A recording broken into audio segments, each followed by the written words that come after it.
Assalamu alaikum warahmatullahi wabarakatuh, everybody. I'm Preacher Moss, host of the SOS, the Shout Out Show, coming to you live from Milwaukee, Wisconsin, courtesy of the Fairfield Inn and Suites on College Avenue. That's right beside General Mitchell Field, Milwaukee Airport.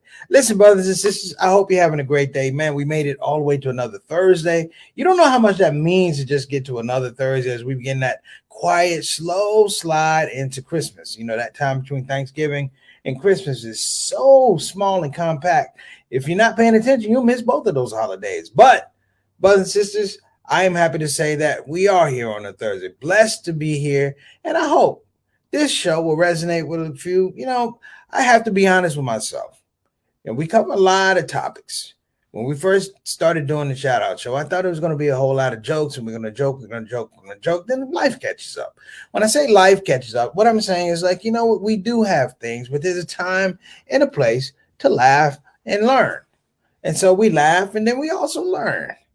But I also felt, my brothers and sisters, that, you know, we were talking about a lot of things, and they were pertinent issues. Make no mistake, they were pertinent issues. They were relevant to how we're living, how we feed ourselves, how we take care of ourselves, how we protect our families, and all of that. Truth be told, I ran up on a jazz, not a jazz record, but it was a blues record that my father used to play. And it came into my mind, and I went on Apple Music. It was Bobby Blue Bland. And Bobby Blue Bland played a song. He had a song. It was, I don't know if it was a hit or not. I loved it. It was called Members Only. It was a blues song. It was sad and things like that. But you know what, though? It levitated me for what I was going through. I wasn't going through the blues, but I appreciated that sometimes we do have the blues. And that was my father's music. And, you know, this is nothing new, you know, brothers and sisters. And I'm going to offer an apology. So pay close attention. I don't apologize often. Actually, I do. I've spent so much time, brothers and sisters. We've been talking about COVID. We've been talking about the economy. We've been talking about so many issues that are really, really heavy topics. And there's a danger to doing that. And the danger is sometimes you don't listen to not the youth around you. You don't listen to your own youth. You don't get a chance to appreciate your own youth. Some of those songs that made you smile, some of the songs that made you think a certain way, some of the songs that put a pep in your step, some of the songs when you saw that woman across the way, you said, that's going to be my wife. And she said, that's going to be my husband. Some of the songs you used to hear that made you feel good about your family. You had songs about grandmothers, aunts, dogs. We had all of these songs, brothers and sisters. And somehow, here we are in 2021 arguing about some of the most asinine things while those gems, those classics fall by the wayside. Now, let me tell you something a little bit about myself. I'm a DC guy through and through. I was born at Columbia Hospital for Women. I ain't going to tell you how old I am, but yes, my birth certificate does not say I was born black. It said I was born colored. We talk about that later. What I'm going to say, brothers and sisters, is in Washington, D.C., I grew up in a very, very special culture in terms of music. Yes, I am an avowed go-go head, but I love my hip-hop music. Let me say it again. I'm an avowed go-go head, but I love my hip-hop music. And let me tell you what go-go meant for me. Go-go music was Chuck Brown and the Soul Searchers. Put a point in that. But it was more than Chuck Brown and the Soul Searchers. It was a culture of young black men who played live instruments. And Chuck Brown, he was, of course, the inspiration for go-go music and a lot of stuff you heard. And his stuff has been sampled all over the world, along with Trouble Funk and Rare Essence and EU that came after him. But we all recognize Chuck Brown. But Chuck Brown, brothers and sisters, was a gateway to why I learned to appreciate and love hip-hop music. Now, throw it out there, brothers and sisters. The thing that made go-go music special and special today is that you have people who learn musicianship. Not just musicianship, we're talking about choreography, things like that. All that stuff has gone to the past. You know, you don't see that type of finesse anymore. On stage, it happens. We move from style to style. And of course, you know, corporations get into it. And all of a sudden the dancers cost too much. The choreographers cost too much. We don't need a drummer. We got a drum machine. And it does. It ferrets out itself. But what I'm going to say today is I want to apologize to some of the guys out there in hip hop today because honestly, I don't listen to you. I don't have a Drake album. I ain't got a Kanye West album after Late Registration. I don't have a Jay-Z album past the Blueprint. I don't have it because honestly, I stopped listening. Now, here's the thing, brothers and sisters. I stopped listening, but it didn't mean that music wasn't good, that music didn't mean things to other people. This is me, my own selfish self-interest. You hear what I'm saying? But I want to take the day out to enjoy the music. And I'm going to enjoy and talk about some of the music that I heard. And we only have 30 minutes. I understand that. And I want you to feel free to talk about the music that you heard. So don't just sit in the comment section thinking, I'm going to listen to preach. You ain't going to listen to me. Listen to yourselves. Go in your own playbook in your mind or your playlist in your mind and pull out some of the music that you enjoy. Today, brothers and sisters, we're going to be talking about hip hop. When it was meaningful. You know when it was meaningful? Because it was meaningful to me. That's the theme today. Preacher Moss talking about hip hop on the Shout Out Show. Let's get it started. Hi.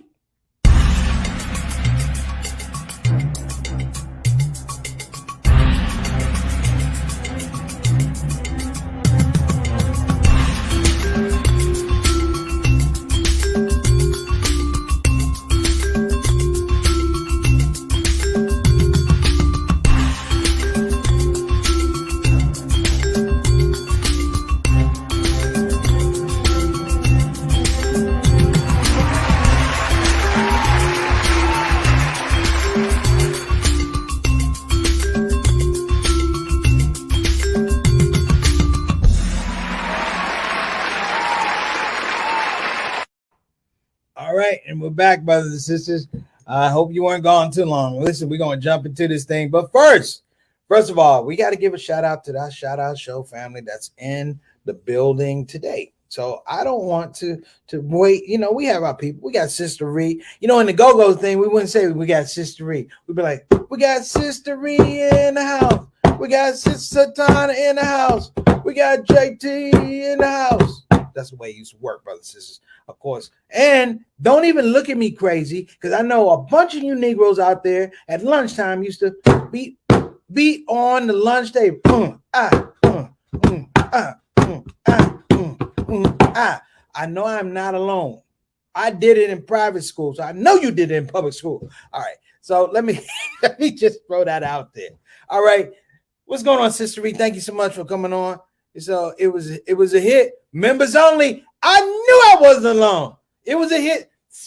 Sister Ree is telling you Bobby Blue Bland had a hit with members only. That's my daddy's record. I'm gonna give him a shout out. Pops, I still got that album. You ain't getting it back. Okay, next up, we got Brother Altaf Rashid. Altaf in Toronto. What was the hip hop music that you like, sir? I mean, I want you to put it in the comment section. First of all, let me return a greeting. Wa alaikum assalam wa rahmatullahi wa barakatuh. All right, that's right. You say, okay, we got some people in here today. This is gonna be fun. Altaf, we appreciate you coming, man. He's our Canadian ambassador from Toronto, Mr. Straight Up, Straight Down, Mr. 6 o'clock, making sure that the quality of the show is good on this side of the border and that side of the border. Thanks so much. Next up, we got Sister. Where's your husband at? No, I'm just kidding. How you doing, Sister Sonia? We appreciate you. Thank you so much for coming on the show. He says salams. Wa alaikum assalam to a barakat. I'm a house head. I want to talk about house, but I think we need a whole show to talk about house because Satana is smiling. I'm gonna tell you about house. When I came from DC to Milwaukee and house music was playing, this is like 84. I was confused. This is why I was confused. It wasn't a repetition of music. It's like, where's the band? Why don't they have a band? Because we came out of that space, had to have a band. Okay, you from Chicago? I respect the Frankie Knuckles and all that stuff. Frankie Knuckles had some good stuff. Tent City, you know, I know a little something. Sister Sonya. I'm not up here talking out of the side of my neck. I know about that house music. House music all night long. House music all night long. Yeah. I am a lover of old school jazz. Yes, Sister Sonia, you have a permanent spot on the shout out show because you are a lover of old school jazz, not smooth jazz, old school jazz. Thank you so much, Sister Sonia. Next up, who we got? Eric. In DC, we don't say the word Eric. In DC, we say Irk. So probably for the rest of your life, when you come on the shout out show, I'm gonna be like, "What's up, Irk?"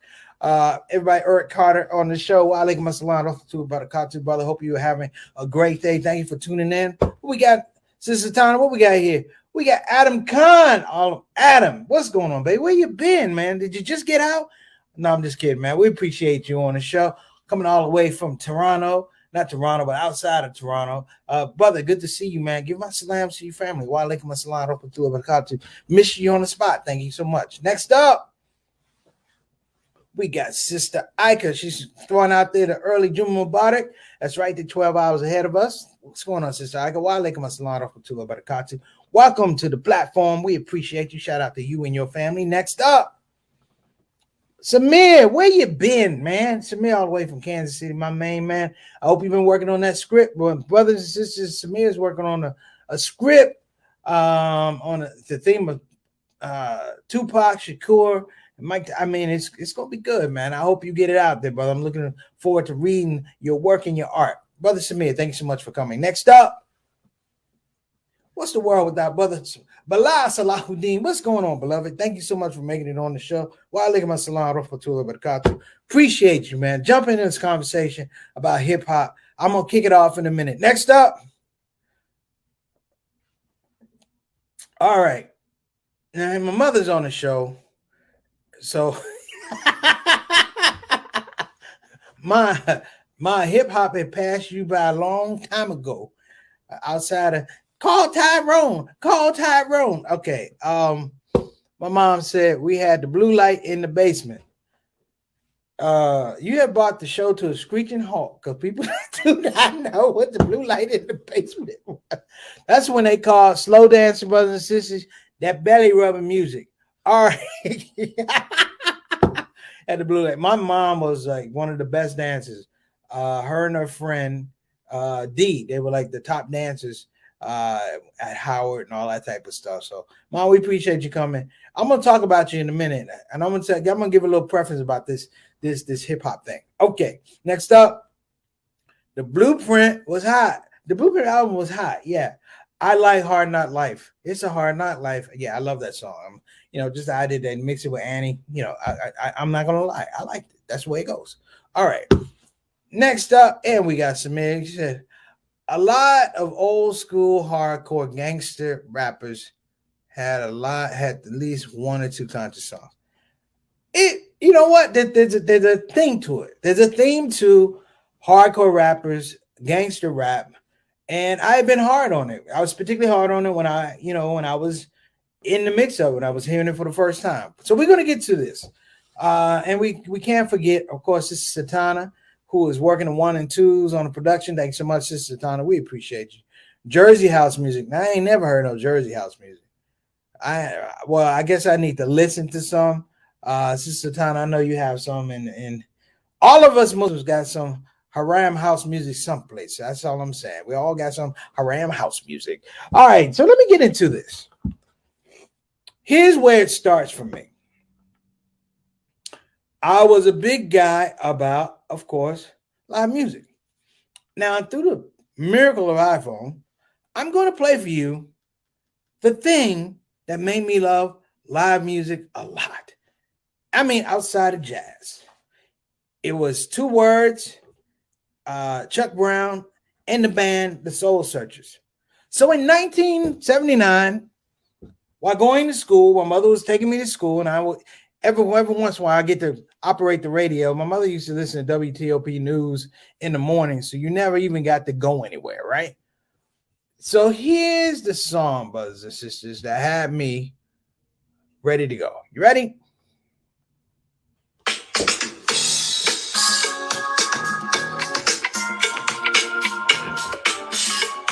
Now, it wasn't just a driving groove.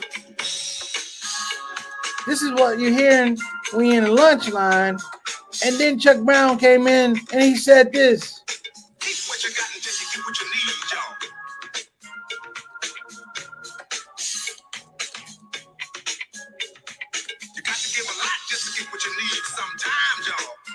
me tell y'all something.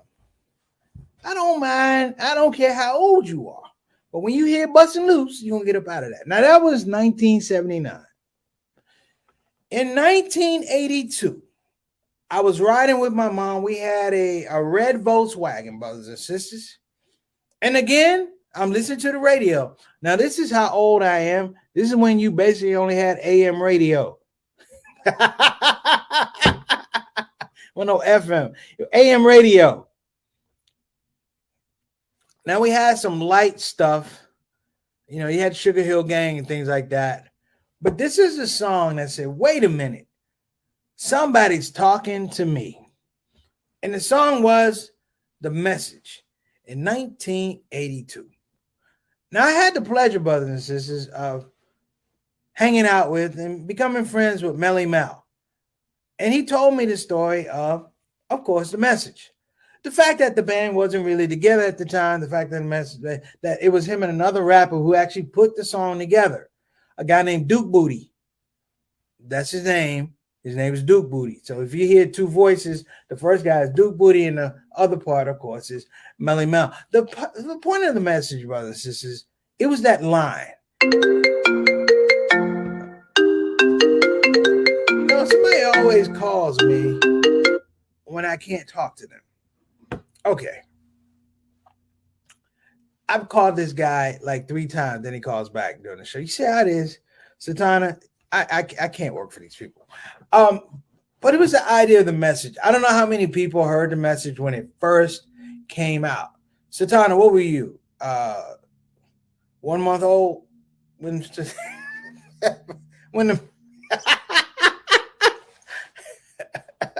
Satana was 15 minutes old when she heard The Message. But I heard The Message when I was in middle school, headed to high school. And the beautiful thing about The Message was it began to be a precursor of the time. I have to say this. My mom did not like The Message. That it's like a jungle time. It's making me wonder why I keep from going under. She hated that. And because she hated it, I loved it. I said, this is the right music for me. My mama can't stand it. There's no curse words. It's no profanity. It's like, But it spoke to me. And I have to say this, brothers and sisters. And all the things that are going on around right now, I'd say you had to celebrate. I would ask everybody, what was the music that you listened to that you really, really liked? You know, The Message cued me for what essentially was the Reagan years. We were living the Reagan years. So anybody that does any kind of music knows that when the Reagan years came out, there's a period from, of course, The Message, and it did move into gangster rap. Because after you did 8 years of Ronald Reagan politics, voodoo economics, and all those type of things, and watching your community change, hear me though, watching your community change, it was like, this was it. And then you had the love of music. Here's the thing sometimes that bothers me about hip hop now. It's so hard. It's so this. It's like, do you have fun? do you have fun? What's wrong with another DJ Jazzy Jeff and the Fresh Prince Summertime? Remember that? Summertime. I don't know what the other song. You had Summertime. Of course, you had, you had so many people. Remember, you had guys, brothers and sisters, you would argue about their rap style and their rap flows. Who was better, Big Daddy Kane or Kool Moe Dee? Look at the people I'm bringing up. Big Daddy Kane, Kool Moe Dee. We got something here from Adam. Let's go ahead and post some of this stuff. My mama says, don't cut me short. I like it's getting hot in here. And I'm hip to DMX. No. Satana, why you put this up here? My mom was joking. She said she thought I was getting inappropriate. She said, boy, you getting X-ray. Not X-rated, X-ray. DMX to my mom is a prescription. Did you take your DMX today? All right. Love you, Mom. Gotta mess with you. What is this? What Colleen Webster says, Vortec. Boy, we get him on here all the time. You know, I just threw it up there, Satana, because it's just there and I can see it today. But let me say, Satana, what is yours? You said sounds like Curtis Blow. Me, I sound like Curtis Blow? Curtis Blow was the Breaks. Clap your hands, everybody. Remember that song? You got what it takes. I'm Curtis Blow, and I want you to know that these are the Breaks. They had one of the best guitar licks. And now let me tell you something about early hip hop. Satana, you can jump in whenever you want to. One of the things about early hip hop is the fact that they did use some studio instruments. This is one thing I don't know if people realize. Houdini, one of the best groups ever, a lot of Houdini's music was made where? Overseas in the UK. They were huge over in the UK, but they made a lot of the hits that you like. Funky Beat, Funky Beat, you got, oh my gosh, Friends, 5 Minutes of Funk, you got the Big Mouth. They were made overseas, so it was already international. What you got for us, Sister Tom? Hey there, assalamu alaikum warahmatullahi wabarakatuh, everyone, and welcome. So yeah, this is a great topic. We need to put Adam's comment up here. He said his favorite lyrics of all time is Hotel, Motel, Holiday Inn. Okay, yes. You didn't do the rest of it, though.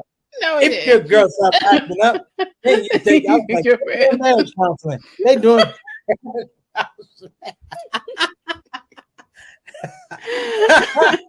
Thank you, Adam. Appreciate it. I was saying that when I said Curtis Blow, I meant the song that you played. Mm-hmm. Who was that again? What was the artist that I just played? Yeah. No, that was Chuck Brown. I was saying that song sounded like a Curtis Blow song. So maybe Curtis Blow got his. Now, let me throw this out here. A lot of groups, particularly groups like Kid and Play, producer Herbie Lovebug, he really liked go-go music. So if you go back and listen to Ain't Gonna Hurt Nobody, things like that, it has go-go riffs. Okay. If you listen to Salt and Pepper, Shake Your Thing, go-go music. Great show. So I just want people to know that it was a big hope. It was a big dream, really, for DC artists to connect with New York rappers back then. I have an old tape of when Ice Cube came to town, and on this tape, well, it's a go-go band playing. I think it's Rare Essence was playing, and they were playing his hit in go-go form. Like they were playing his hit in go-go form, right? And what happened was he actually he started rapping over go-go. In fact, Dougie Fresh just put out an album recently that's sort of like a salute to Chuck Brown. Oh wow, okay. I mean, I haven't got to listen to it, but I'm intrigued. Yeah, I'm 100% intrigued, you know? Yeah, but when I heard that, I was like, okay, that sounds like, that sounds like a Curtis Blow. Well, Curtis Blow sample would have had to sample him, but maybe that's where he got his roots from. Everybody mentions Curtis Blow. What was the most famous Christmas song? Right. Still up there too. Yeah. Every Christmas you're gonna listen to it. That DMC rap head, that's like our Nat King Cole. Down. So I mean, I loved it, and then and then we got into consciousness. Run DMC had a one. Let's see. So I'll talk. Anything the Roots put out, it was what he was listening to, and Roots is like that Philly crew. Yeah. So yeah, we like the Roots because Roots had live instruments. Yeah, I don't know why I keep going to live instruments. It's just that we always felt that if you're writing music, you're gonna always produce different sounds. Like we can guarantee, like when you watch the Jimmy Fallon, and you see the Roots as a band, Yeah. That's a great gig. But it's like, yo, I remember those guys. Everybody remember those guys seeing like my big brother Reggie. We a lot be pleased with him. I remember I was playing Frankie Beverly. He was like, I remember I used to see Frankie Beverly pay for 50 cent down there someplace in Philly. I'm like 50 cents. He was like, yeah, Frankie Beverly paid for. Wow. Okay. 50 cents because they were doing shows. They wanted to come up. Yeah, I guess so. So you were really doing, and that was the thing. It was before we got into the corporatocracy, the corporatization of hip hop music and things like that. It was it's still a lovely form. It's just not as frequent in terms of turnout. There's very few like Stevie Wonders in the rap game. There's few Stevie Wonders in the rap game. And when we do get them, we do celebrate them. But when I say Stevie Wonder, I don't mean like, just a song. It's like rap music for a long time didn't really produce the Living for the City. Even before Chuck Brown talking about busting loose, I was exposed to Marvin Gaye, what's going on, so it was interesting how we were getting our information. And rap music did get better. It did get better. Hip hop got better because I love the fact that they were really, really framed on having this community. This community of musicians, and it's a very protective community. When you start looking back on. But what years are you talking? For me, I think I'm all the way in with both feet in terms of hip hop by 1983. By 1983, and by 84. No, I would say by 88. I'm like a hip hop head. But my allegiances, my allegiances aren't torn. My allegiances are merged now because now I had this capability to look and enjoy rap music, and every once in a while you would get the live version of something. Yeah, yeah. Chuck Brown, one of his last performances on CD, it was called "We Got This." They did a remix of a Beyonce song called "Ego." And it was a live version of the song called Ego. Sister Cherie sang it. Let me tell you something. No, not to Beyonce, but that live version of it was much better than hers. Okay. It was better than hers. I'm like, wow. Like it was bouncy, it was this, and I'm like, I kind of wanted Beyonce to go back and do her own, redo it with a go-go band. That's what I wanted to do. But okay. It didn't happen. She's phenomenal. Don't get me wrong. She's phenomenal. But I'm a go-go head. So I'm going to say things like this. It's okay. I'm going to say things like this. Yeah. I think some of the earlier, rap or hip-hop, actually hip-hop, they took what they had to go on was like the 70s disco scene, right? So a lot of it came out of that, trying to, trying to mimic that, or trying to embrace that, or trying to incorporate that into, because a lot of the records that they use were from the disco scene, right? Well, I mean, it was also a thing that 90, the music that they were exposed to, those were their parents' records. Yeah. Great beats with parents' records. And we have a comment from Sister Stone who said 90s hip hop rap was good too. Yeah, it was. Yeah. I would say the 80s and 90s, probably. I mean, I'll be honest. Trying to figure out where somewhere in the 90s it went awry. The Cold Chilling Crew, Cool G Rap, right. Daddy Kane, Master Ace, Craig G. Come on, Roxanne Shante. You can have bangers across the board. Yeah, right. Board. Let's go back to way back to DJ Cool Herc. Yeah, the KRS One to bounce it like, yo, we're gonna take it from you. And it wasn't like violence. It's like, we're gonna take it from you. Yeah, let's give props to DJ out here. The baddest Cool one, Herc.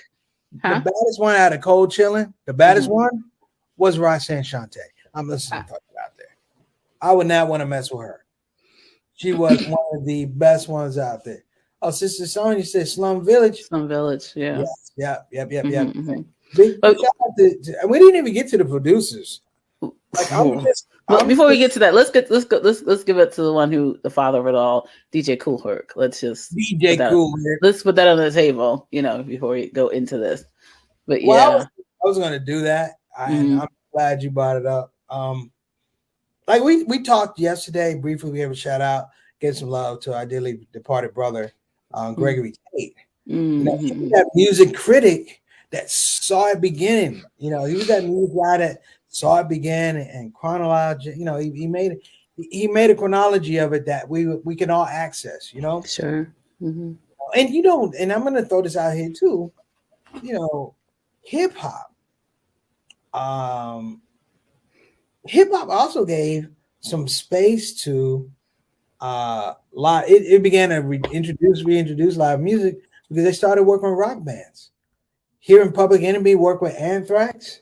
Yeah, DMC did. And I'm like, Metallica. Mm-hmm. I'm like, wait a minute. Then you realize how big rap music is because they're playing their songs and they're rapping over their songs. I'm like, Walk This Way is like one of the top, like, amazing, right? And on its own merits, Walk This Way is a killer song. Sure, absolutely. I like Aerosmith. Aerosmith is great. Yeah, absolutely. But that merging was just it brought a whole different crowd, an audience to people close to the rap music, and you know what it did? It removed the stigma that rap music was this huge. It was this hood music. It was localized music, or it was. Like the old folks say, old white folks say, that's race music. That's what it was race music. Okay. It was the new race music, except that everybody loved it. Sure. I had a great time watching Jay-Z and particularly LL Cool J get inducted into the Rock and Roll Hall of Fame. Particularly because I think LL had been overlooked a couple times. He got his stuff at the Kennedy Center that he'd been overlooked. But what I really, really enjoyed was this dude stuck in him. Like, he's that hip hop guy. And I'm like, you start thinking about, man, they did I Can't Live Without My Radio. Now I'm dating myself. Everybody, I'm giving you a heads up. I am dating myself. That's a classic, though. That's a classic. But when his album came out, he came to the city of Milwaukee, where I am right now, at the Riverside Theater. The name of the program was called Cosmic Groovetron. And I was working, and he had a hit called I Can't Live Without My Radio. He bought Earl to the thing. So you're talking about this is like 1986. This was when they first started touring. Like, this is when hip hop first started touring. They came to Milwaukee. They tore the place up. Okay, they tore the place up. But it's two things I remember. Him and Earl with that big, huge radio. Earl just have his foot on it like this. He did nothing else except this. He got paid for it. On his W-2, they said, what did you work? This is it right here. Okay. Yeah. But then I saw Dougie Fresh live. And I said, wow. And he did the mouth thing, and it sounded like 15 drums and horns, and he stole the show.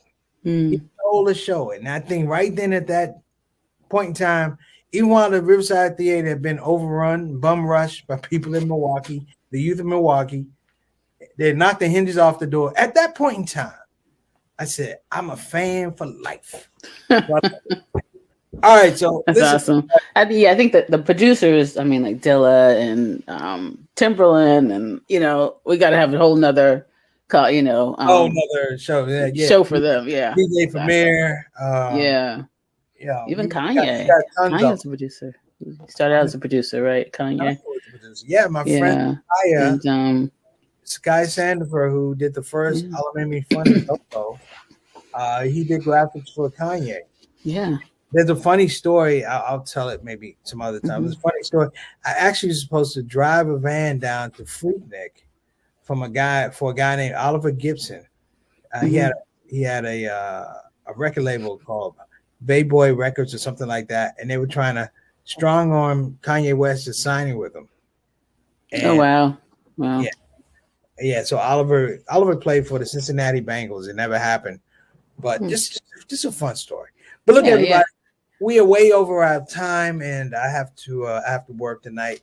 God bless you. We appreciate you guys coming out. Let's go ahead and get to our sponsors and let these people out. And please forgive me. I know we are well over our 30-minute time limit, but you know what? We're enjoying ourselves. I hope you don't mind. You know why I hope you don't mind? Because I enjoyed myself. I hope you enjoyed yourself as well. You know, we got to loosen up a little bit, man. Yeah, we got Omicron, we got Delta, we got all these things. Listen, you know what? When you listen to the music, I'm gonna tell you something. You listen to music back in the day, you didn't hear any of that.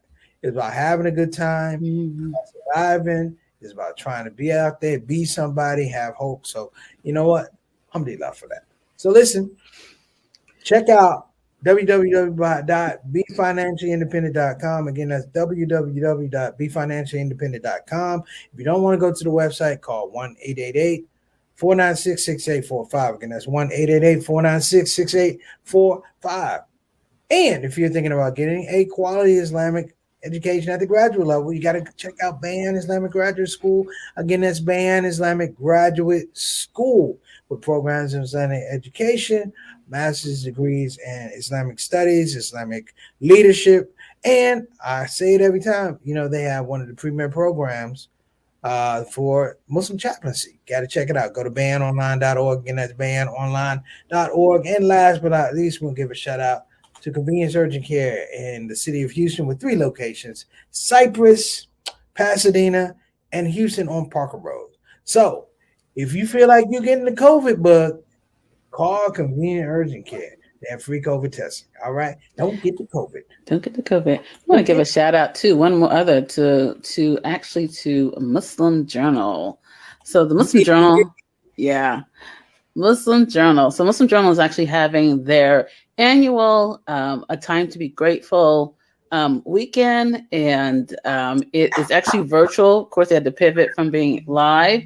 The Atlanta Masjid of Al-Islam is actually hosting it. So go to www.muslimjournal.net. Muslim Journal, of course, is a 46-year-old paper, and you know, you gotta take a look at it. So again, go to www.muslimjournal.net. Gotta support Black journalism. Absolutely. Black Muslim journalism. Gotta support it.